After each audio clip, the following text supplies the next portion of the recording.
Hello दोस्तों, I hope कि आप लोग बहुत अच्छे होंगे। मैं देसी तेवर से गोविंद तिवारी आपका हार्दिक स्वागत और अभिनंदन करता हूं। जितने भी विभाग हैं उनमें जितने बड़े बड़े पदाधिकारी हैं, जितने बड़े बड़े अफसर हैं, वो नौकरी पाने से पहले अपने संपत्ति का ब्यौरा यूपी सरकार को देते हैं। यूपी सरकार में उस समय जो संपत्ति का ब्यौरा दिया गया था, अब जांच हुई तो बहुत जो बड़े बड़े नामी नामी अफसर हैं उनके संपत्ति अरबों और करोड़ों में पाई गई। इसको देखने के बाद योगी सरकार पूरा सन्नाटा छा गया, हिल गया कि ये जो अवैध तरीके से संपत्ति बनाई जा रही है। बहुत सारे अफसर तो ऐसे पाए गए हैं कि जो अपने वाइफ के नाम पे, अपने भाई के नाम पे, अपने पिता के नाम पे संपत्ति दर्ज कराई गई है।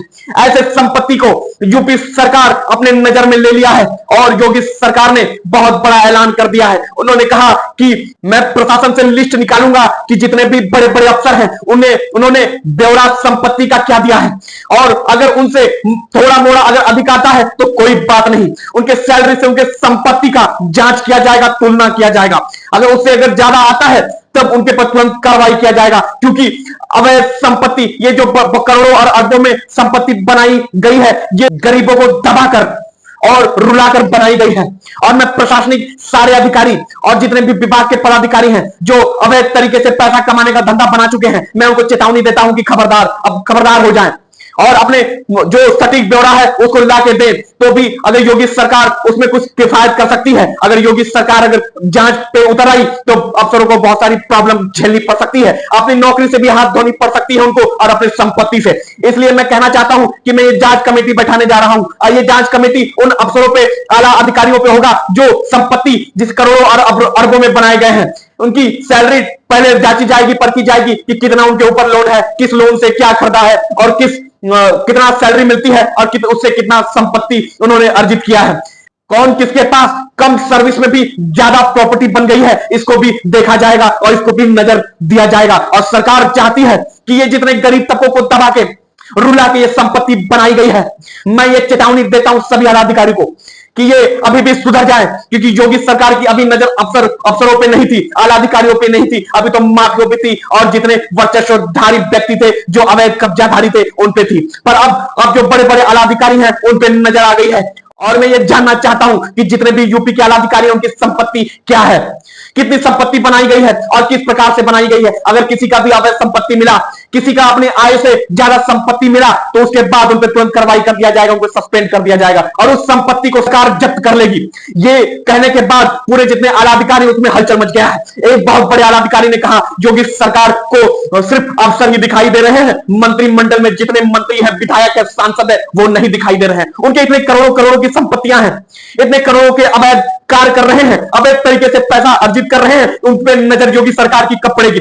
कब ये आला अधिकारियों को, अफसरों को सस्पेंड करने की धमकी मिलेगी? कब तक उनके जो मेहनत से बनाई गई संपत्ति पर उनको तोड़ा और धमकाया जाएगा?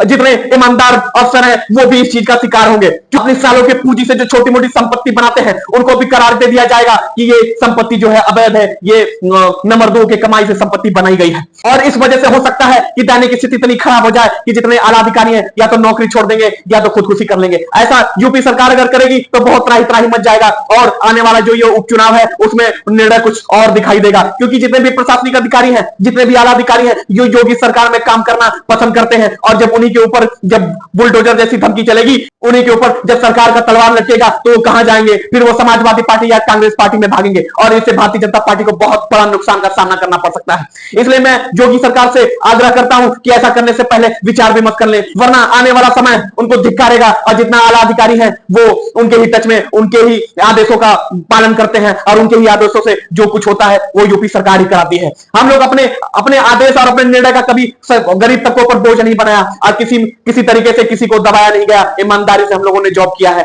ईमानदारी से ही हमने संपत्ति अपनी अर्जित किया है। ये अगर जांच करना चाहे तो योगी सरकार करा सकती है, पर ईमानदारी से कराए। ऐसा ना हो कि दुश्मनी निकालने के चलते कोई जातिगत दुश्मनी इसमें निकाला जाए और बहुत सारे जो अधिकारी हैं इसके शिकार बन जाए। ये कहने के बाद वहां के जो प्रशासनिक अधिकारी हैं वहां से चले गए। ये सुनने के बाद नगीना लोकसभा के सांसद चंद्रशेखर रावण ने भी ललकारते हुए कहा कि जो अफसर ये कह रहा था वो सही तो कह रहा था, ये आला अधिकारियों पे ही जांच नहीं होनी चाहिए, वो विधायक पे भी जांच होनी चाहिए, सांसदों पे भी जांच होनी चाहिए, सीएम पे भी जांच होनी चाहिए, और जितने भी मंत्रिमंडल में कैबिनेट मंत्री हैं उन पे भी जांच होनी चाहिए, उनकी भी संपत्ति जो है वो आगे आनी चाहिए कि इस समय कितनी संपत्ति है और आगे जब पहले राजनीति में एंटर किए थे तो उस समय कितनी संपत्ति थी। ये संपत्ति का भी ब्यौरा यूपी सरकार को लेना चाहिए और उन पे भी कार्रवाई करना चाहिए, पर उनके पे कार्रवाई नहीं होगा। इस बात को दबा दिया जाएगा और चंद्रशेखर रावण की बातों का कोई वैल्यू यूपी सरकार नहीं करेगी। अब मैं ये जानता हूं, चंद्रशेखर रावण ने कहा मैं इस टॉपिक पे और ज्यादा बात नहीं करना चाहता क्योंकि मैं इस चीज को लेकर बहुत दुखी हूं, आहत हूं।